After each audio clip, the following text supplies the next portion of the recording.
Hello, my name is Jimmy Pearson. It is my honor to serve as your 14th city librarian. This video represents our work ensuring 200 years of regional history is available for future generations. I would like to thank the organizations providing over $75,000, allowing us to create a professional archive for all. We extend our gratitude to the Oregon State Parks Heritage Division, the Oregon Cultural Trust, and the Institute of Museum and Library Services. I would like to thank all of our volunteers, especially Barb and Ove Rasmussen and Eric Williams, for their over 1,200 combined hours toward our project. I'd also like to thank Vicki and Emily from our mentor organization, the Wisconsin Library Services, and finally to John Gutenberger, our city historian, and Rachel Woody, our archivist. My sincerest thanks. This would not have been possible without you. Thank you. Hi, everybody. Thank you so much for joining us. I am Rachel Woody, and I am an archives and museum consultant. And I am joined today by the Astoria city historian, John Gutenberger. And John, would you please tell people about yourself? Sure. John Gutenberger, city historian. My background is in architecture. However, I have expanded into history and now, thanks to Rachel, into archival work. Yes, John and I have had the pleasure of working together for, or so, like it's taken Yeah. on at least a few years now. Sure. We've had the pleasure of being able to work together with an Oregon Heritage Commission grant, an Oregon Cultural Trust grant, and then the grant work that brings us here today is thanks to the Institute of Museum and Library Services. And John and I have a couple cool activities and updates we want to share with everybody. And with that, my part, I think we do want to address briefly how COVID-19 sort of impacted plan versus how it actually happened. With the initial intention prior to the pandemic, both John and I's roles was to work with the Astoria community and library volunteers to do this collection work together. However, with the global pandemic and safety measures, etc., we did have to greatly adapt how the work was getting done. And thankfully, the IMLS granting officers have been very gracious and supportive in helping us be creative in how we try to accomplish the same goals, but just a little differently. So I know I'll have John speak to his piece in just a moment. But for my piece, we spent a lot of time using the amazing digitized images that Eric Williams has done over these last few years for the Astoria Public Library and started to catalog them in providing the who, what, when, where types of descriptions and started publishing them online on a platform called permanent.org. And so my work shifted with COVID from training and supervising some of that work to doing a lot of that work with myself, but also, of course, John, with his historian's background, has been able to lend quite a bit of depth and amazing detail to the descriptions of the material we've put up. So that's been the majority of my part. But John, please share what you've been working on. Well, it's been fun helping Rachel get that information organized because I found it as I was doing it. There's a lot of vernacular language that an Astorian might use this phrase to look something up where someone else may not. And so we tried to incorporate that language into those spreadsheets that are searchable. The other part that I've been working on is to continue to sort the artifacts, place them in archival boxes, and get them with official labels that are numbered, and those numbers are attached to additional spreadsheets. And when people can, again, get a hold of that spreadsheet, do a search, and they can come and find the number of the box that that item is in, and then retrieve it from there. So that will really help researchers in the future. Mm-hmm. Yes, yeah, between both sides of the work we've been doing, and certainly over these last few years under Library Director Jimmy Pearson's vision, it has been a labor of love of making sure the physical items are taken care of, organized, described, to a point where now, thanks to John and his team's work, being able to search and find things rather easily now. So that has been an incredible accomplishment. And now that we are starting to get those materials online as well, I just know that the community is going to really enjoy having such easy access to the materials and to be able to use them. I did want to highlight also, John, I think your perspective was critical, not just as a historian, but certainly as a local Astorian Yeah. and knowing that, the local vernacular, etc., because this is a community, the collection was created by the community and it's for the community. And due to the pandemic, we weren't able to work with the community as much as we had wanted. I think having your perspective as a local in this case, in addition to being the historian, was invaluable in terms of helping us bridge that gap. Good. Mhm. Excellent. Well, John, I know you had some specific parts of the collection you wanted to showcase today. Would you like to get started on that? Absolutely, I'd love to. So, we have many different things in the Vortex, and the Vortex is a space within the basement that I have really been focusing on for the last few years. And it's an area that many of the archival items just ended up there, unsorted, etc. And we call it the Vortex with great love and affection, I would say. And so now we're really taking that place and creating order out of it. And we have lots of different types of artifacts, but today I just wanted to show you a highlight of our some of our scrapbooks there and photo album collections, and just a few pieces from each of those. So one of the ones that I wanted to show you is from the Astoria Waterworks Construction. And it's a photo album that was donated by the grandson of the man who headed the team to construct a water line from Bear Creek Dam to Astoria. And this photo album was, I don't know if you remember, Rachel, this photo album was just in like a garbage bag on the floor, totally unidentified as being valuable, and it could have been tossed. And inside it has the most wonderful photos you could imagine. Wow. So first of all, just take a look at that photo. Look how clear it is. And there's at least two reasons for that. Number one, these photographs were taken with using glass negatives. And glass negatives are super high definition. The second reason you can see so well is because of Eric Williams, who scanned these photographs at a very high DPI. This photograph, for instance, is so high, I can zoom in on that wooden pipe, and the pipe is like a big keg, big long keg, how they would make a keg. You can zoom in on the wood pipe and see wood grain on it. And so it's phenomenal to have these photos with, again, such detail.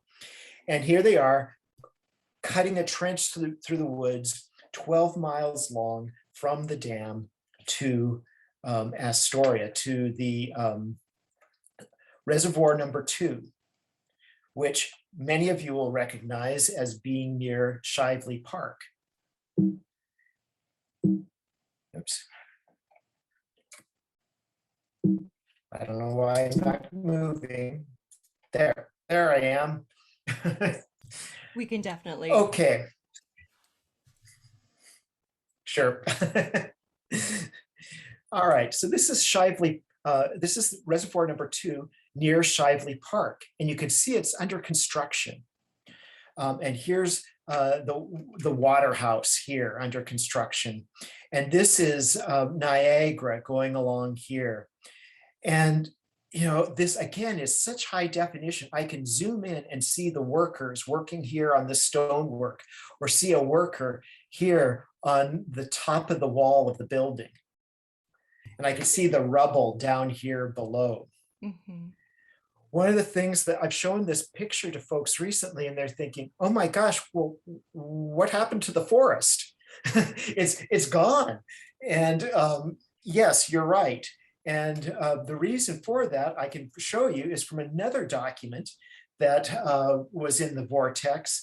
And this is an agreement between Nancy Welch, who was she was an early settler here, with the West Shore Mills to cut 100 acres of timber in that very spot, starting the year before this photo was photographed. So to have those two pieces, right together was pretty cool to find that.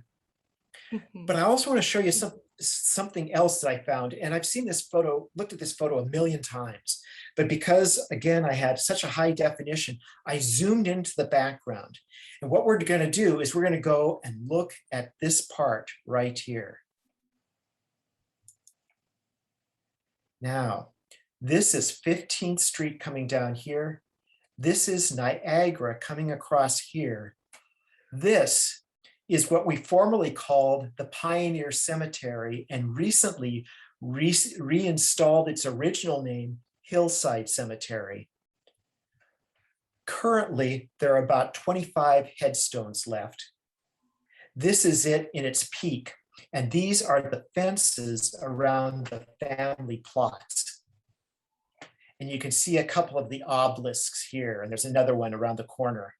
This is it in 1895, before they started to move people out of it. It's in 1895 when apparently it was kind of getting out of shape. One of the things that we saw, one of the things that we researched when we're talking about reclaiming the original name from Pioneer and calling it Hillside again, was that there's more than pioneers there. And this is the section right here along 15th Street where the Chinese were said to be buried.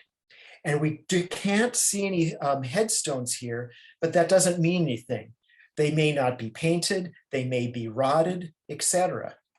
What we do know is that when a man was working here on this hillside to try to put in a retaining wall, every time he put down a post, he ran into a Chinese grave.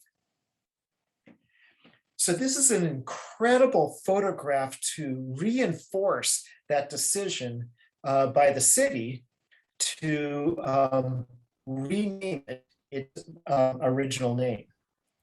Right. Going back to the original, essentially. Yeah. And it's incredible to think, if I heard you correctly, this is the cemetery sort of like not at its prime, so to speak. And Yeah. so just comprehending, okay, well, when did it start? Like, how do we happen to know how long, like, first person went in, like what that time duration looked like? Officially in the 1860s, mid 1860s, but Okay. apparently they were burying people up there before. Right. Okay. Yeah. Wow.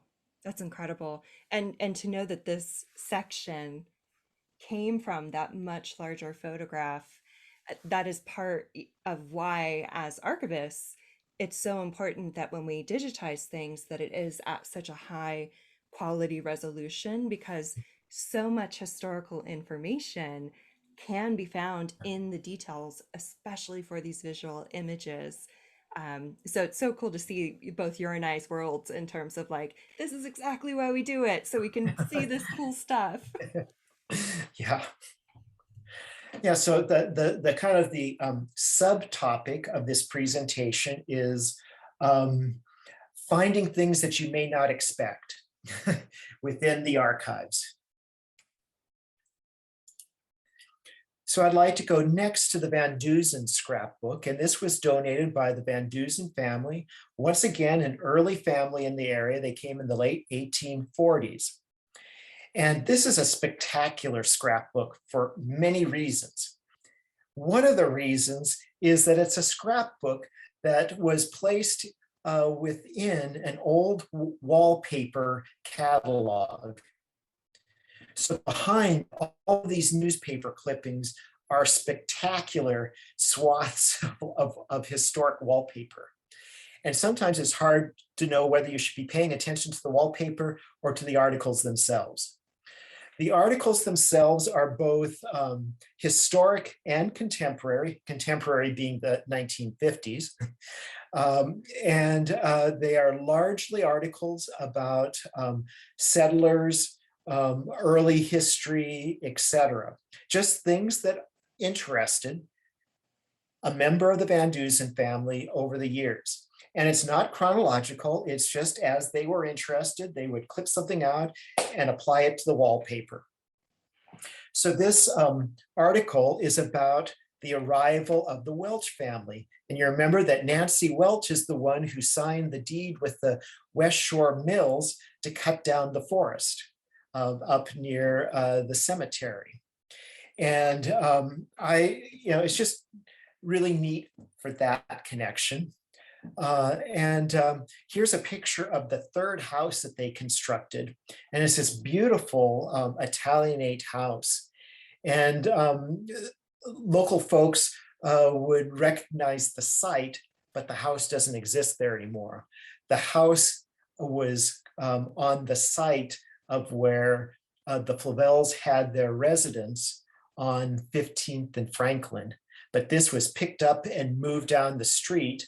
And then the residence for the Flavels was constructed on the site after that.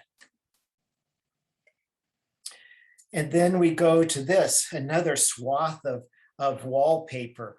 And it has an article about a house referred to as the Pioneer Place. And it was first occupied by George Trask. Locals may recognize the Trask River, not too far away. His father came in the late 1830s as a part of the fur trade. And then he constructed this house on Clatsop Plains. And this house used to be located across the highway from our current Astoria Golf and Country Club.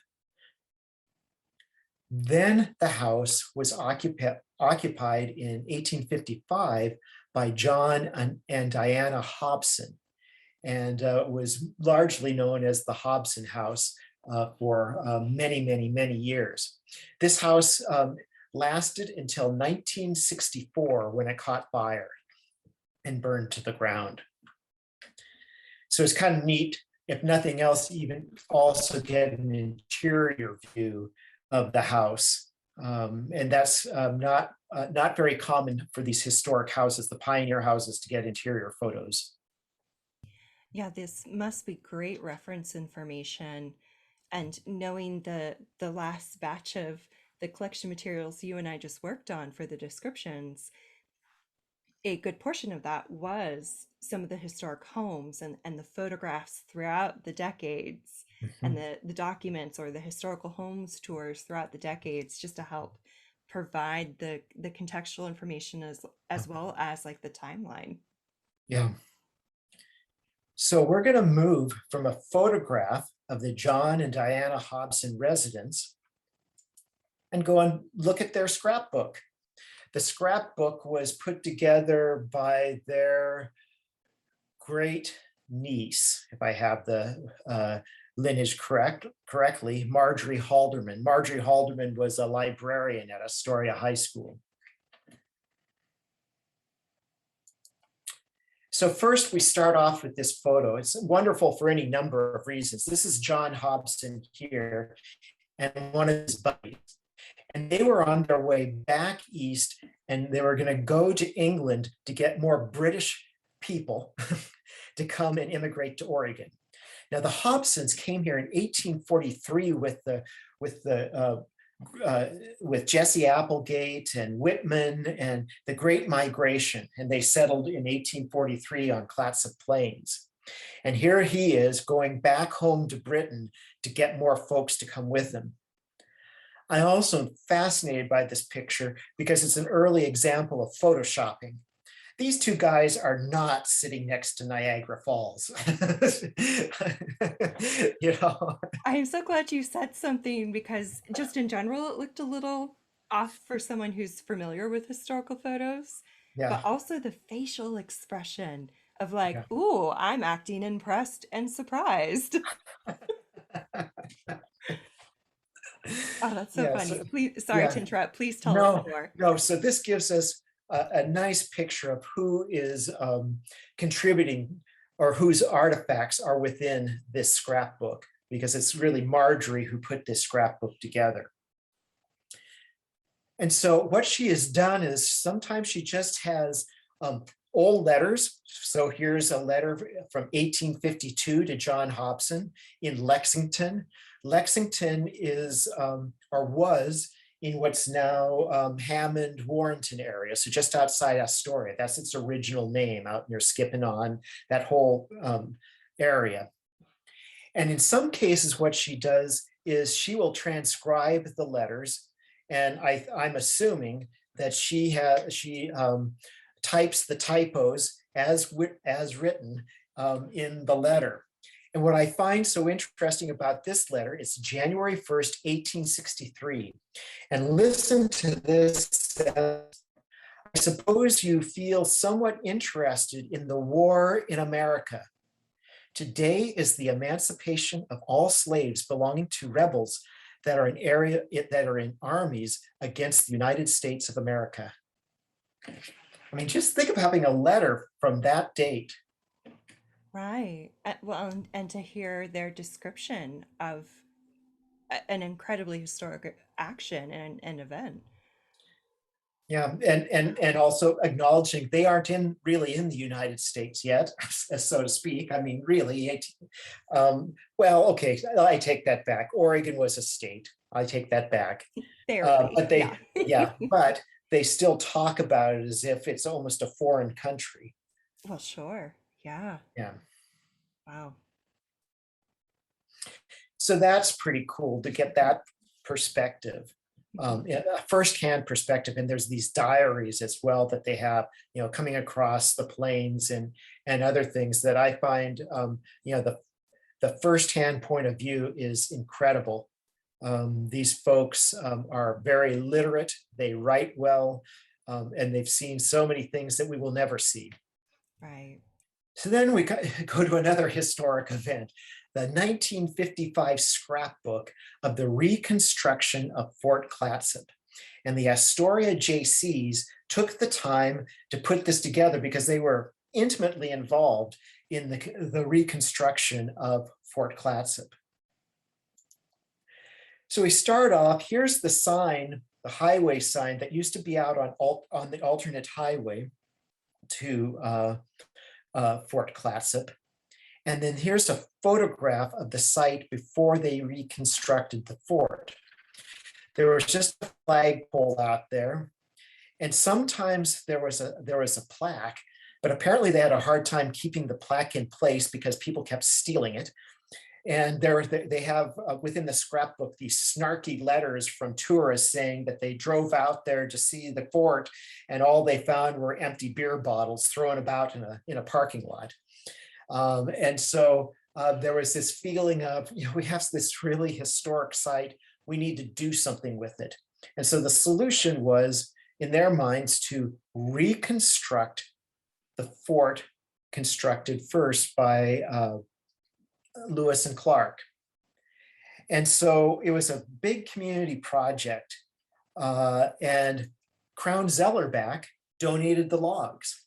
So they have photographs of going out into the forest and cutting down the trees and selecting the logs to make sure that they're right size, et cetera. So there's this kind of, there's a real nice recordation of the construction of the reconstruction. Mm-hmm. And John, just for a moment, just in case people hadn't heard of the Crown Zellerbach name before, if I recall correctly, that was like a paper or pulp mill based in Oregon City area with the locks dam system. They were based there. Oh yeah, yes. Is that correct? Okay. I think that's right. Yeah. So definitely historic in their own right, and then so cool that they were part of another very historic place for Oregon and the Pacific Northwest in reconstructing this. Yeah. So I like the human element here. And this is a struggle. I'm going to try to pronounce his name as Olavi Haitaharja. He was a Finnish veteran, 31 years old. They brought him from Finland to supervise the construction of the fort because he knew log construction. So they bring this guy in from Finland to supervise the construction. And then I found this interesting newspaper article that said they sent him to school at Napa High School to get a high school degree so that he could speak English and function as a person here. So imagine a 31-year-old man attending high school out in Napa. I mean, there's so many interesting things there, but yes, that's Yeah. incredible. Yeah. And I'm sure he did very well. But I just like there are all these layers. US history, the JCs, you have Crown Zellerback, you have Finnish contractors, all kind of in this mix together, reconstructing this fort.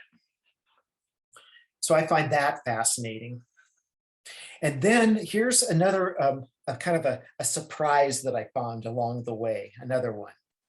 So we have an article about, hey, we're going to get a memorial and maybe this is what it will look like. But then I look at the headline up above and it says integration suspended. And I'm wondering, what in the world is going on? Well, this is in Little Rock, Arkansas, and a federal judge, as we're talking about building memorial, a federal judge is saying, hey, he's granting them a suspension to integrate students into the high school there. And so you have this collision of national events right there in this newspaper from 1958. And it really also, to me, helps set this in context even more. Then we're going to jump here to our last scrapbook, or this is actually a photo album. This is the John Jacob Astor Experiment Station. And it was donated by Elsie Ingebretson, who I believe was the wife of the superintendent. And most folks know exactly the site of this, but they may not remember that this was actually there. So here's the residence, and this residence was out at the Clatsop County Fairgrounds. And the fairground pole buildings are behind where this house was. They're all back here. So the fairgrounds are on the site of the experimentation center. And there is this, and so what they did was, this was used as a place to experiment with grass seed, other agriculture, livestock, and reforestation. And the other bit that I found interesting was just a little note in the scrapbook. I'm always interested in the WPA, and I don't find many pieces here in Astoria that they had much to do with. So when I found a note that said they constructed this beautiful rock wall, I was really impressed by that. And apparently they also did some landscaping around the house, though I don't know if this is the landscaping that they're referring to in the note. And John, just to make sure I'm thinking about the right WPA, is that the federal program? Right. Okay. Work progress. That's right. Yes. Wow. Okay. Yes. Thank you. So here we have the superintendent, Albert E. Ingebretson, standing in the field, examining the grass. And there's some real geeky qualities about this entire scrapbook, where they're just photographs of grass blades or just photographs of leaves. Maybe they grew tobacco out there. They tried that. And so there's that sort of thing. But there's also this real feeling throughout the whole book of pride in craftsmanship, so to speak, that they're really a part of something. And that pride might be photographs of the animals or showing the equipment that they're using in their day-to-day life. I find that all really picturesque and beautiful and interesting. It's just stunning. And again, really nicely scanned photographs that we can see detail. Hmm. And just to reiterate your point, John, of they must have had such pride to have taken these photos, is just to remind everybody this was photography in general during this period was so expensive. It was not a medium that many people had access to. So for them to have the equipment and choose to take these photos, I mean, that decision was not made lightly. It's not like they just Right. took like 100 photos like we do on our cameras nowadays. Like Yeah, it had to be very intentional. yeah. And a cow, not this one, but Mabel was photographed quite a bit. They were really proud of this cow named Mabel. So yeah, they tried different breeds out there. So you get a lot of animal pictures, which I'm really happy about. I really enjoy looking at that too. But then we also go out onto the reforestation. And this is in the Northrop Creek overcut. So this is about 12 miles north of Jewel. And I just love this photograph because this looks so Depression era. You have the men lined up on the log listening, and here's a man on a stump speaking. And this was a part of a field day where state representatives came and examined the sites to see what work was going on. And in this case, they were talking about how could they replant the trees and also do some other planting out there as well to bring the forest back so that they could then, of course, cut it down again. So this is the state out there talking. But again, to me, it just captures that era so well. And then I have one last photograph that I'm going to show you. This was earlier. This was 1928. And this is, again, it captures the era. And just look at this crowd of people in the forest, and they've set up a stage, and there's the governor speaking there.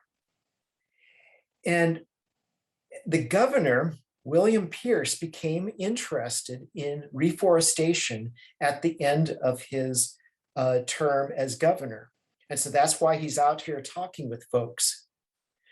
But the other really interesting, because again, history is filled with complicated people. Governor Pierce was the KKK representative. He was the candidate who was supported by the KKK to get in and be governor. And in the end, they didn't quite like him as well as they thought they would. And he took on this interest in reforestation. So my point for this photograph and for all of the photographs that we've looked at is they tell so many stories, and there's so many layers. And sometimes it's a matter of physically zooming in on the photo to see the story. But other times it's using the photograph as a starting point to dive into the archives to get more information. And then that story just expands out into Oregon's history and all. And it's just hard to stop once you start. Yes, it is so tantalizing, and I count us both very lucky to have had the opportunity to spend time with these collections, especially thanks to the several grants that Astoria Public Library has been awarded. We've been able to not only take really good care of this collection, but also get to know it better, and which serves our work in helping to make it more available for everybody. So yeah, there, as you said, there's so much richness here to be discovered and to dig into. Yeah.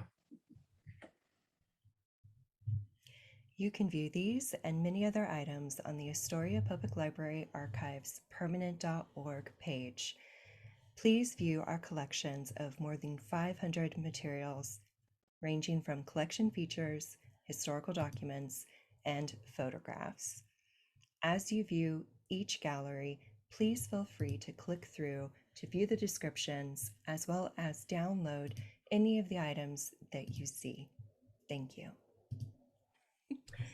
Well, thank you so much, John, for sharing the photographs and especially for how you very beautifully laid out the contextual tie-ins and the pieces of like the larger historical picture. It just is so cool. So thank you.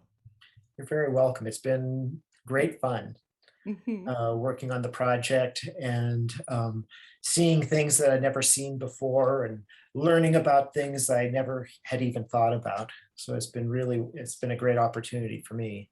Self.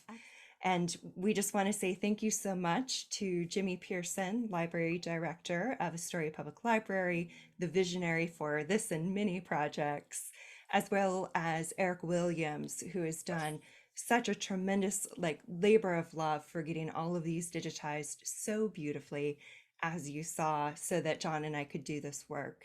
And then, of course, final thank you to the Institute of Museum and Library Services, who did fund this project and make all of this possible so that you could enjoy these wonderful materials. Yeah, Excellent. Well, thank you so much. And thank you, John. you bet.